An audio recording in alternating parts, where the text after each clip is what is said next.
I remember I was listening to a different podcast. No offense. I'm shutting this off right now.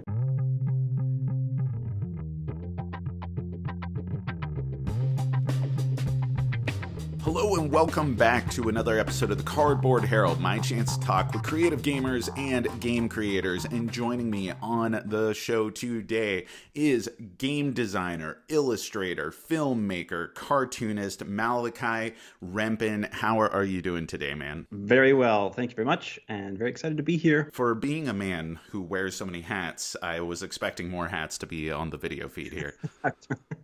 Yeah, I dropped my hats. You're what I think of as like the Billy Corgan type, the person who goes into the studio and does it all themselves. I mean, you have come out with 2 games so far. You have Itchy Feet, you have Roll Camera, we have an expansion, the B-movie expansion for Roll Camera coming up on the horizon here. But it seems like you're one of these guys who just does it all. Like, what do you like think of when you are undertaking a huge project like this? Can I just coin a term here, actually, for this? I have an idea, and this you heard it here first. I love it. I want to call it a lock-alike. So, I'll take it. Yeah. Ryan Lockett is the sort of proto example. I mean, maybe there were people who came before him, but I think he's the one, the obvious answer that everyone thinks of the one who kind of does the publishing and the illustration and the game design and the development and like just everything in-house all himself. I mean, it's not all, he has some people help him out, but lock-alike, that's the word for it. We just coined it. And by we, I mean I. We need to print shirts and everything. I mean, I don't know, Red Raven might have a few things to say about that, but. What was the question? I guess I think about, when someone goes to design a board game, they are focused on one very specific aspect. They may have ideas about other things, but like if you are intending to go into the project doing everything, like I gotta imagine that it's a different headspace. You're thinking about the labor involved of coming up with the illustrations, the graphic design. I gotta imagine you shot the Kickstarter video.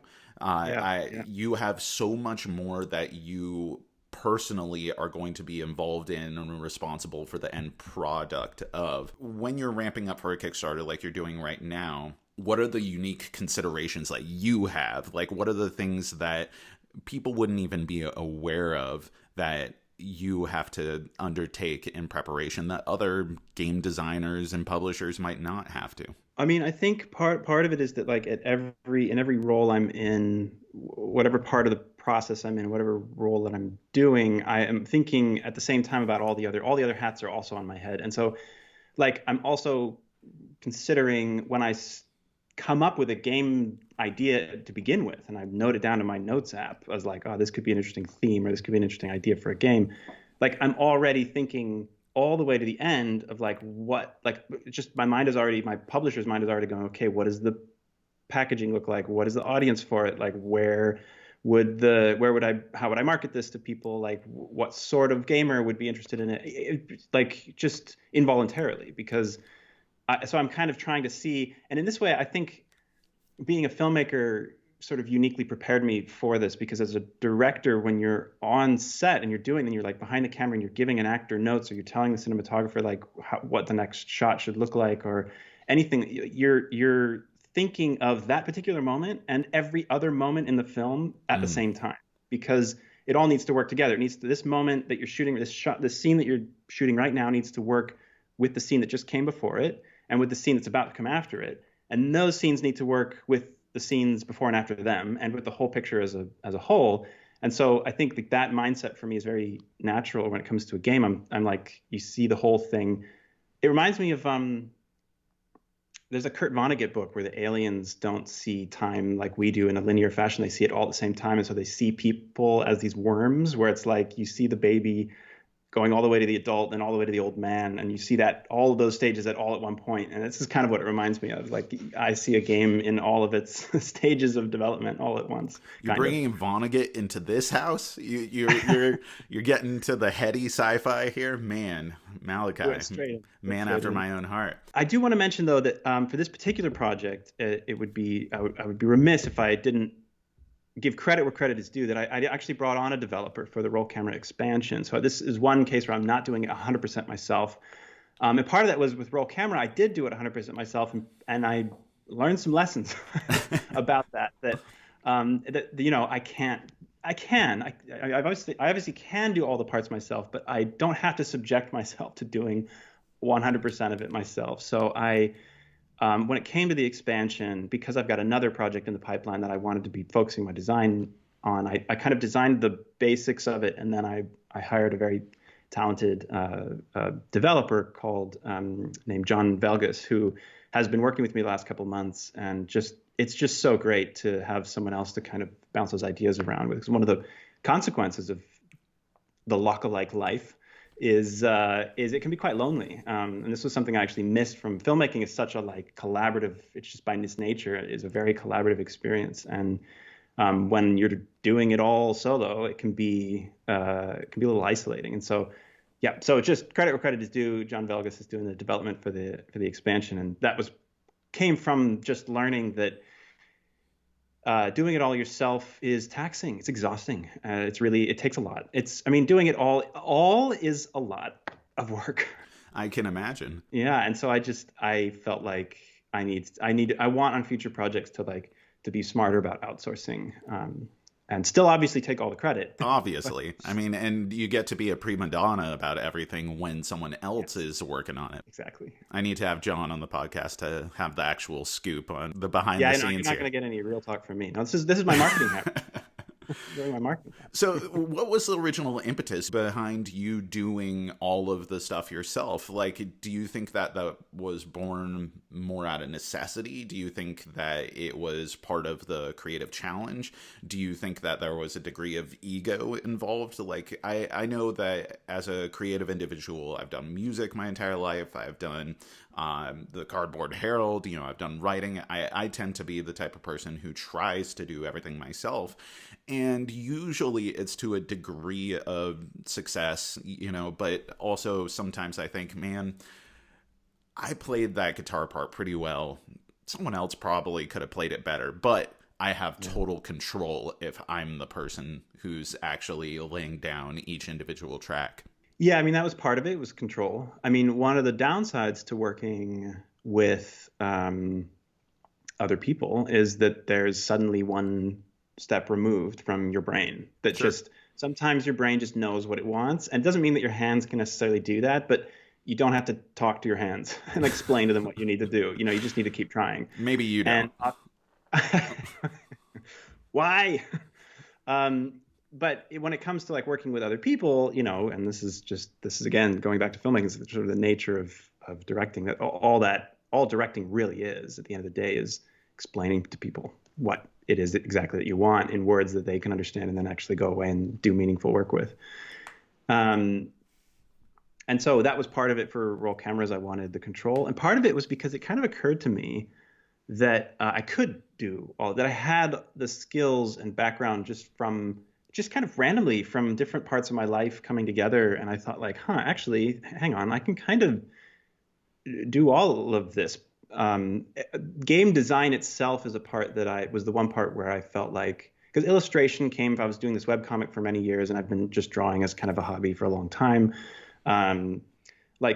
Publishing and customer relations, and that part of it came also kind of through Itchy Feet the comic, because I had been doing some self-publishing and audience building through that. The kind of business aspect of it, and also marketing, came from the job I had at the time, which was working at a film school, where I was heavily involved in sort of the business end as well, and also I come from a family of entrepreneurs, and so it wasn't too far from my mind, a lot of these ideas, and I had good people I could rely on, my parents, if I needed some advice. And so game design itself was the one, tabletop game design and development was the one part where I had to kind of learn a lot. But I also feel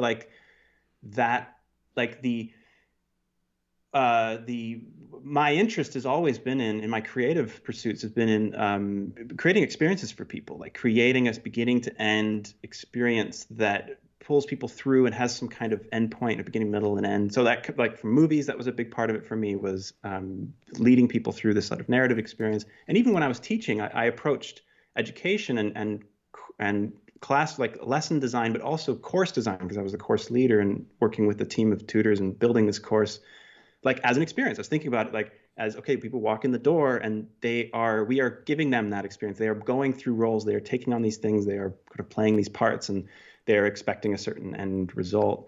And so I had that kind of mindset anyway, and I just needed to kind of learn the language of game design and the vernacular and the particularities of mechanics and so on to actually, and testing and playtesting is a big part too. When you're studying film in order to be a director, you look at certain filmmakers, certain films, to pull just a random one, I watched Rashomon the other day. So, you look at Kurosawa movies and you're like, okay, how is he handling everything here?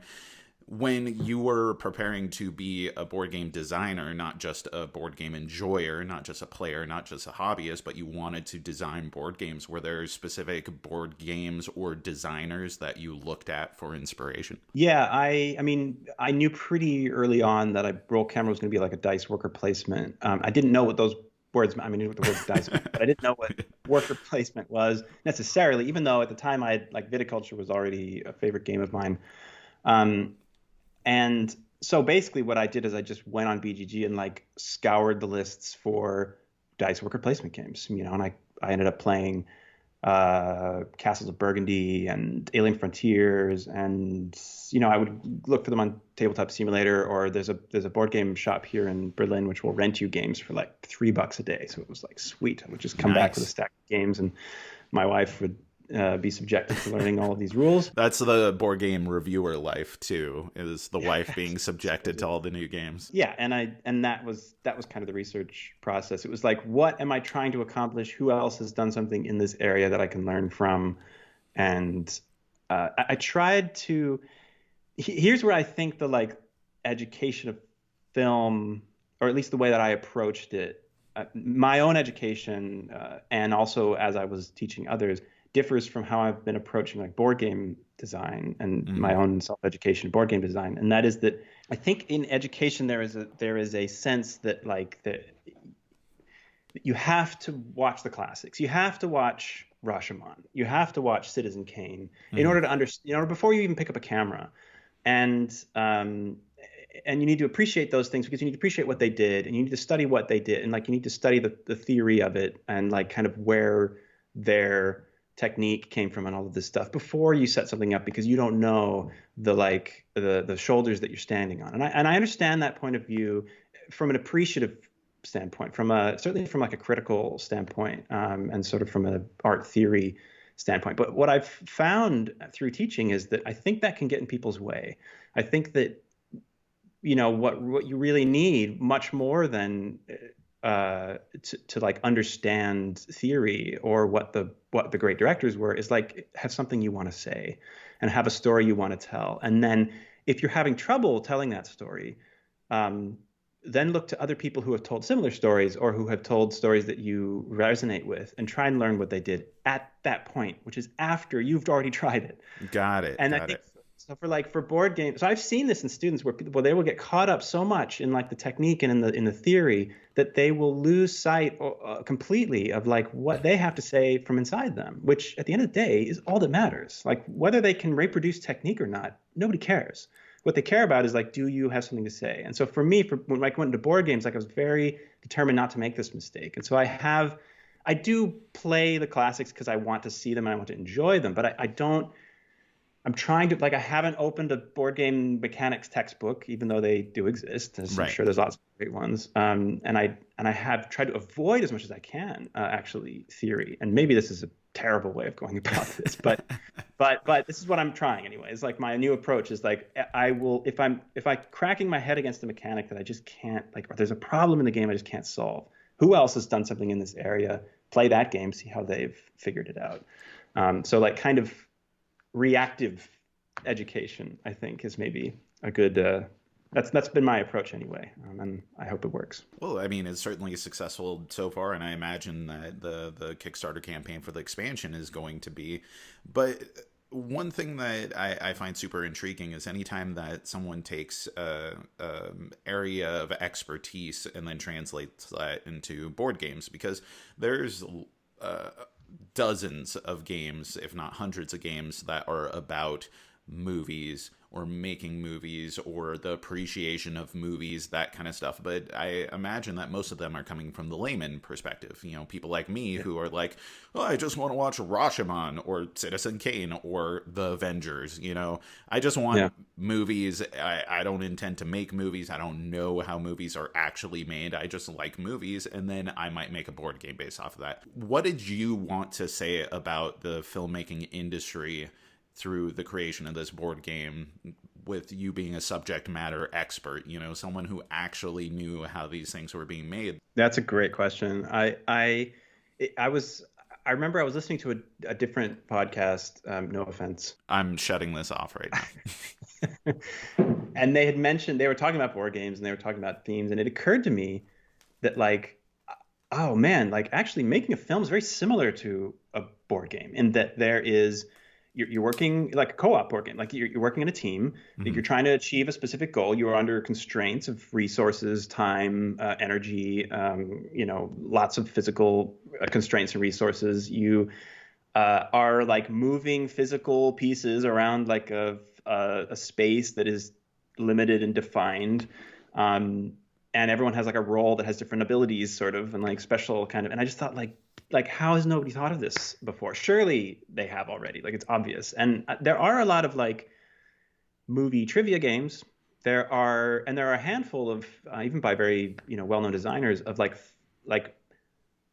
movie studio film production games, and all of them take the same perspective, which is that everybody's competing. You're all like either heads of studios or like producers in a studio, and you're trying to like combine actors and like spend budget and so on. And so it's sort of like the Euro game, sort of top-down bird's eye view version of filmmaking, which doesn't interest me in the slightest. Like for me that what's interesting about it is the actual, like, you're on set, you are setting up the camera to shoot a specific scene, and that had never been captured, that I was able to find anyway, in board games, at least not the way I wanted it to be.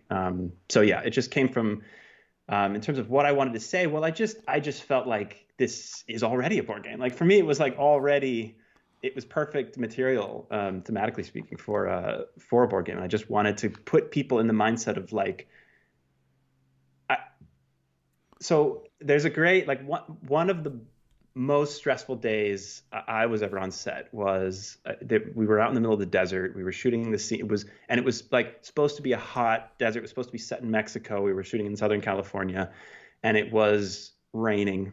And it never rains in the desert. I mean, it was supposed to be the Sonora Desert. It was like, it was cloudy. It was rain. There was like snow on the mountains behind us, and the grip truck was stuck we didn't realize we were shooting a dry riverbed, which sounds like solid, but it's absolutely not.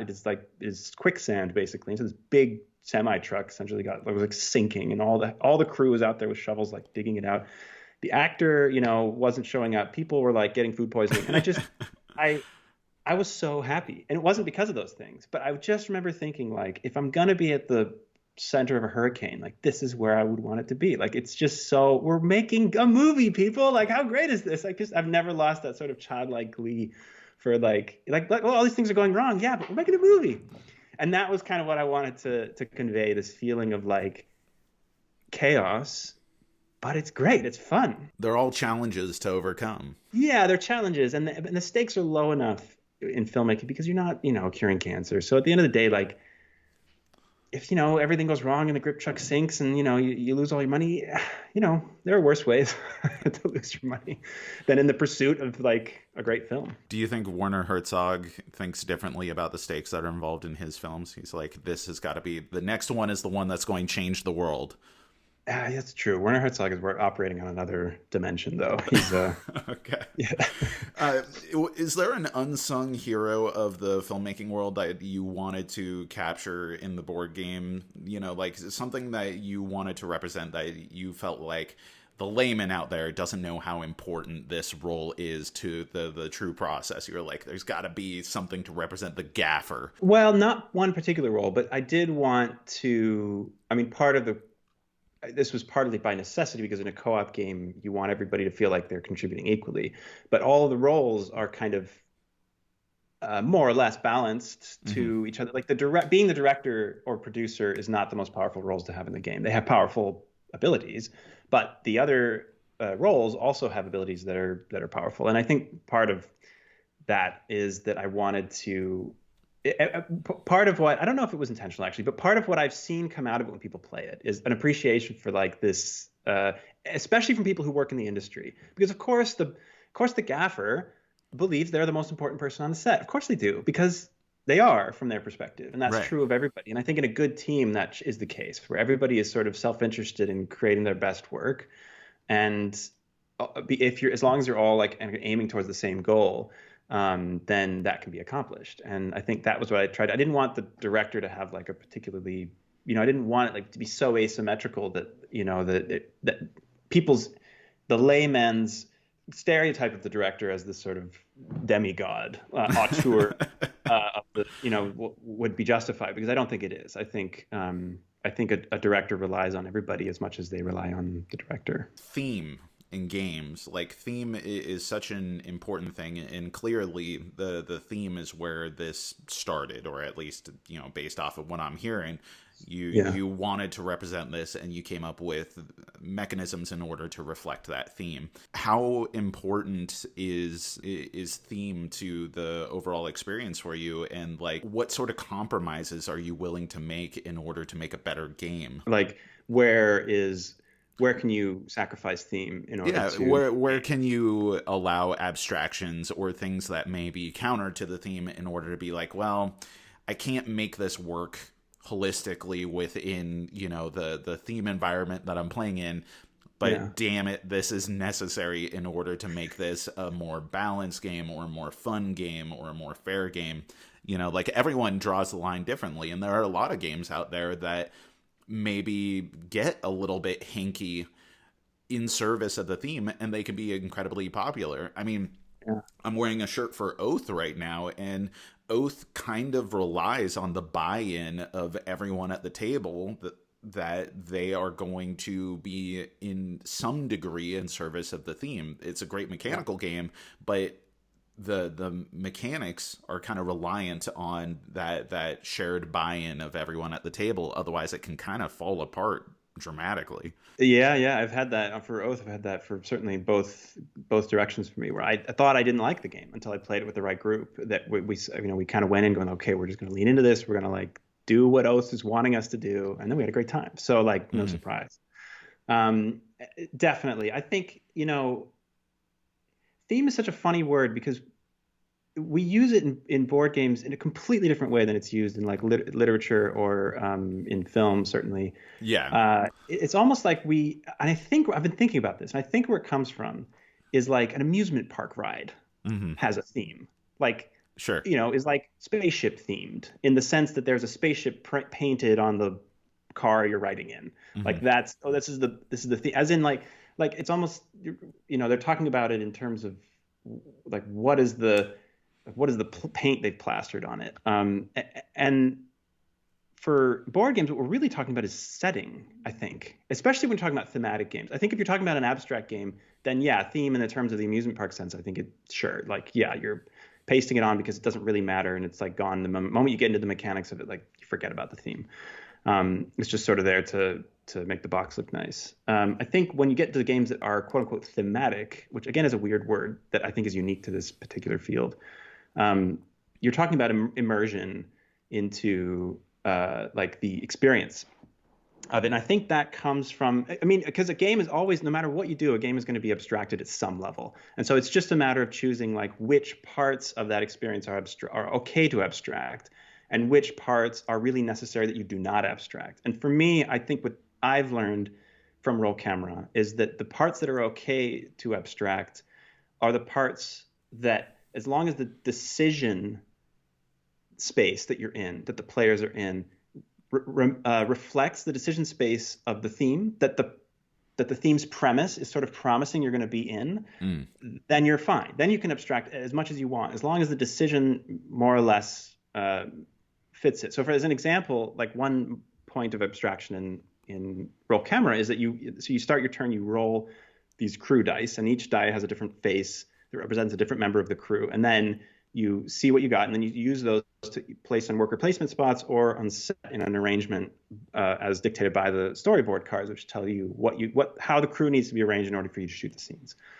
And obviously, when you're on set, you don't randomly draw from a bag of crew people who show up. You're very specific about who shows up on set. You plan this out in advance. So it's not random who just ends up showing up, unless the production is really falling apart.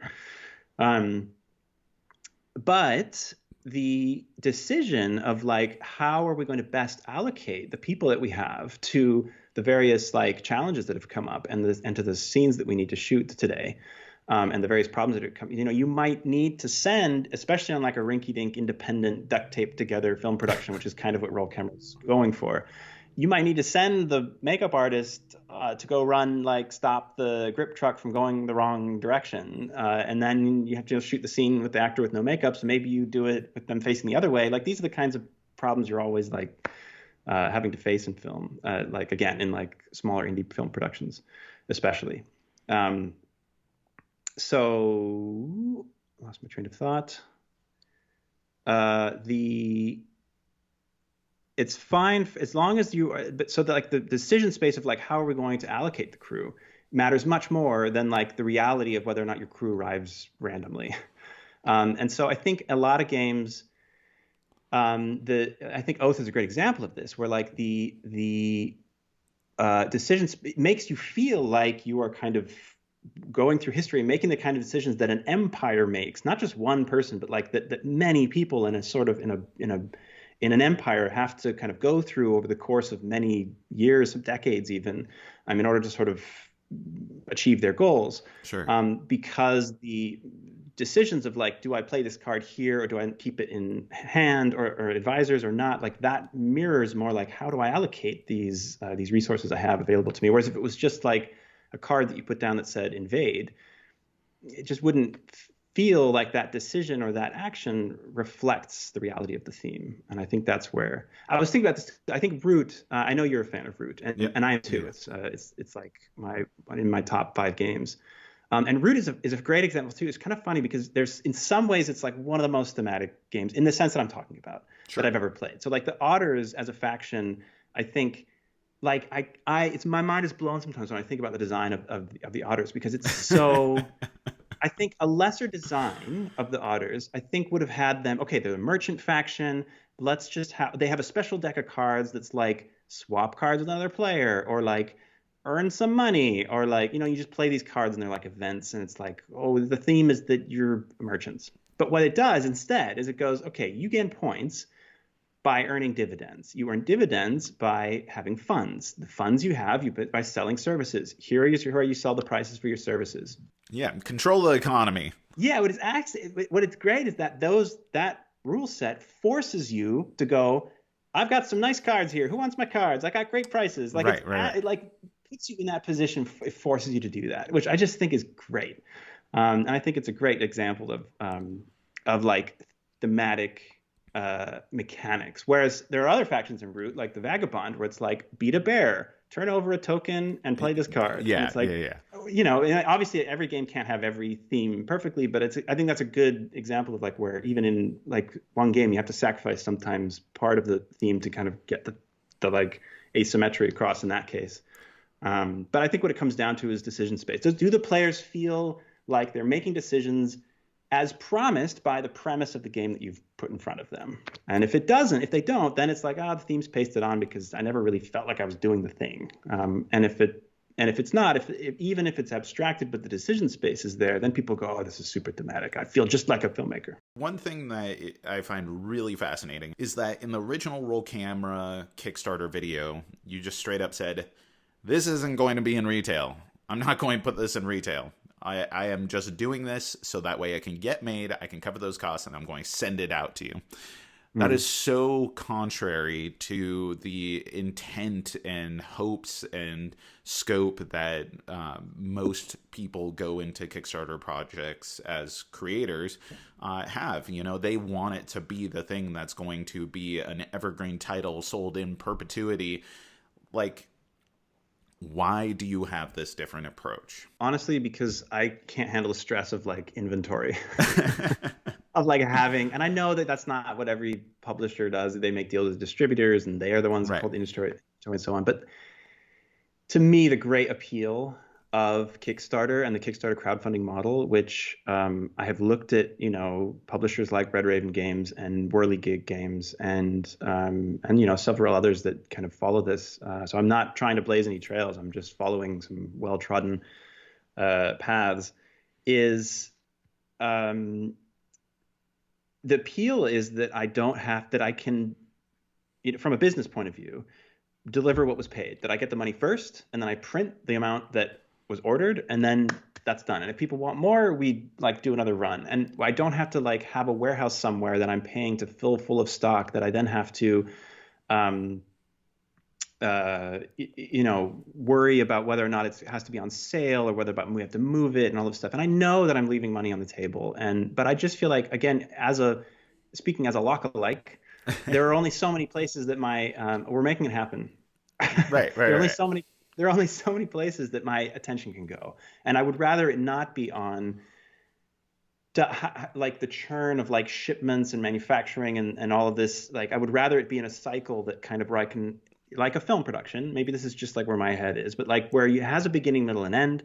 You have a sort of you follow this cycle, this process that like has these steps, and then you stop it, and then you start a new cycle, and not this like constant, the like classic retail or distribution model where it's just this ongoing, like never ending stream. And for me, I don't want to have to deal with those problems. I would rather deal with being a boutique creator that can produce what people want at a specific point, and then kind of be done with it. That to me is cleaner. Maybe I'm making some assumptions here, but it could be that a big part of the difference is that there's a lot of people who have day jobs that aren't creative endeavors, and then they want to get into board games because it's a way of expressing themselves creatively, and then that could hopefully become the foundation of something that could be their day job. You know, that's the dream that they're working towards. Whereas you already have this creative job. You have a profession, you have a career, you're a subject matter expert, and you can be involved in the film industry. You can teach, you can be immersed in this creative work anyway. And the board games are just a different aspect of creative output, and you can just make it and you can be done with it. You don't need it to take off, you don't need it to become an empire. Well, I hope that's not true, because this has been my first week full time doing this. Oh, okay, well, there you go. I actually quit my previous jobs, not because I wanted to necessarily, but because there was so much I had to do in this, with Roll Camera, with the expansion, with like my comics work, that I did not expect. And I just thought, okay, it needs my time. And after Roll Camera, I thought, okay, I can do this. Like, this seems like something that can sustainably be done. So, yeah, I think the other thing that I think is different with when you're doing it all, most of it yourself, is that makes the one-off project cycle more sustainable, financially speaking, than for some other publishers, is that I'm not paying an illustrator, I'm not paying the designer, I'm not paying a marketing team.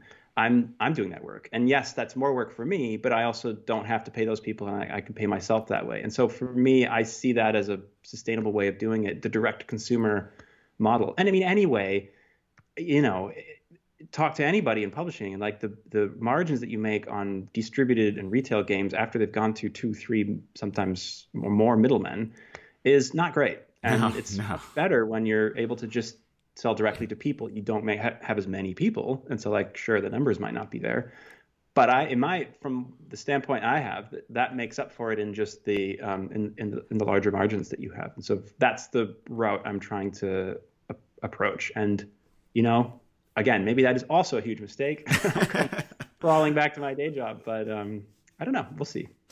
So this is a bit of a two-parter. Thinking specifically about the expansion here, Yeah. B movie as a term, as an endeavor, like the roll camera is so appreciative, and like it's humorous, but it's also appreciative and loving towards the film industry that you grew up in, you participated in. These are reflections of people that you've worked with and projects that you've been involved in the past. Yeah.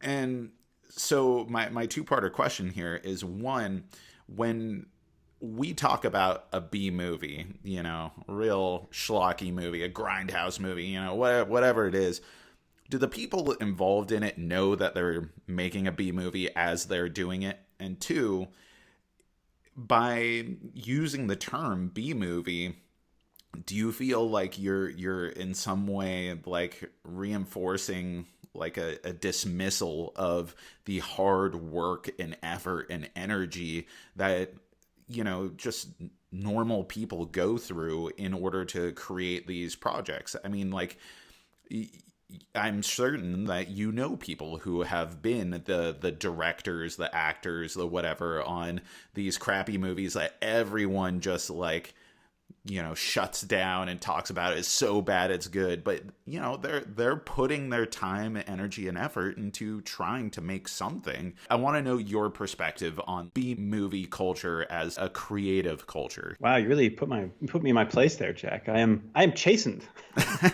uh, I totally, yeah. They always say like there's nobody sets out to make a bad movie. That like everyone's there because they're passionate and they love it. And I think that's true sometimes. I think some people know when they're making a bad movie.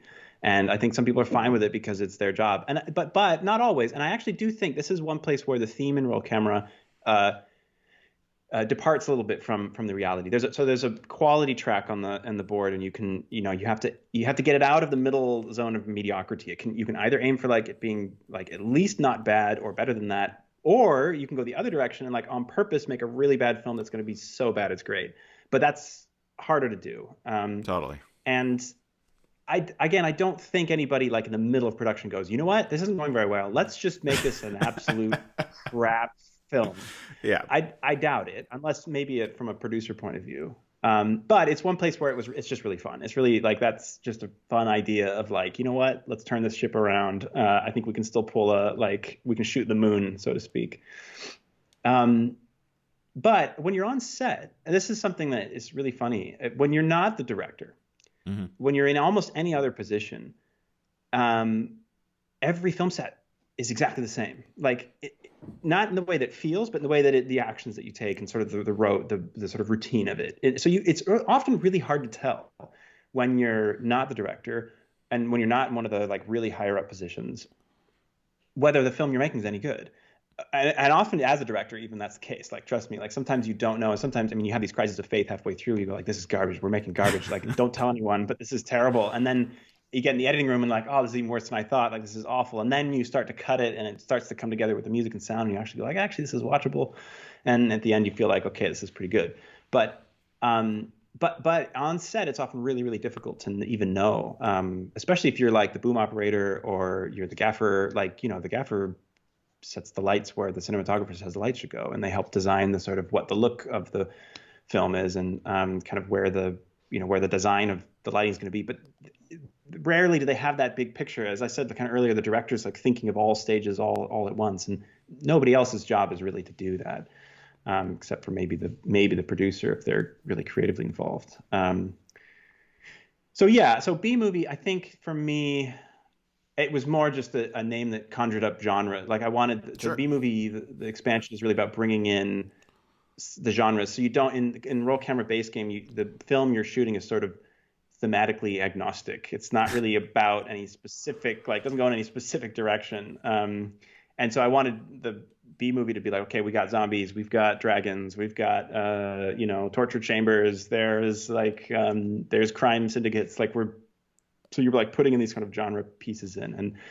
And because Roll Camera has this feeling of being a very taped together kind of rinky-dink operation, like the classic place to go then would be the B movie. And there are lots of people who love making those films, and there are lots of people who are doing it because it's just their damn job and they don't care.